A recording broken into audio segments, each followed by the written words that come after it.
The process of whiskey distillation. The history of whiskey can be found all over the world. Each country has its own characteristic grains and processes. Most whiskey production follows a 6-step process: malting, mashing, fermentation, distillation, maturation, bottling. 1. Malting. Barley is soaked in water to make it germinate and produce enzymes. The germinated grains are then dried in a kiln to stop germination. 2. Mashing. The grains are mixed with hot water in a mash pot.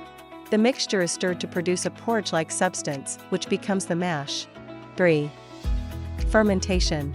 Fermentation is the process of converting sugar into alcohol. The mash goes into a fermentation tank and yeast is added to start fermentation. The fermentation time is 4 to 7 days.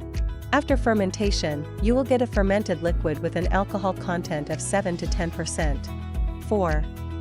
Distillation. The distillation process is to increase the alcohol content of the mash. There are 2 main types of stills used in whiskey production. 1. Pot still. The mash is placed in the still and heated. The alcohol becomes vapor and enters the neck and lanyard of the still, then flows to the condenser, where the alcohol vapor returns to liquid form.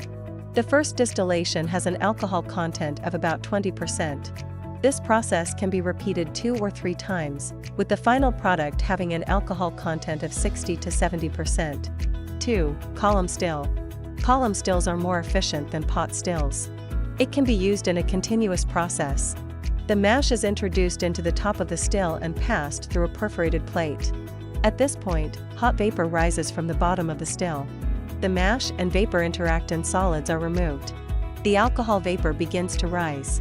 Once it contacts the perforated plate, the vapor condenses, increasing the alcohol content.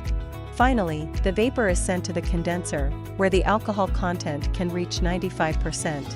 5. Maturation. Almost all whiskey is aged in wooden barrels. During the aging process, barrels are stored in warehouses. During storage, some of the alcohol evaporates, known as the angel's share. Different types of whiskey require different aging times. 6. Bottling. After the aging process is complete, the whiskey can be bottled. Some brewers may filter the whiskey in some way to prevent it from becoming cloudy after adding water or ice. Ultimately, the alcohol content of the bottled whiskey must reach 40% or higher. The above is the relevant content of whiskey manufacturing. Welcome to subscribe to Huang-Tiantai channel.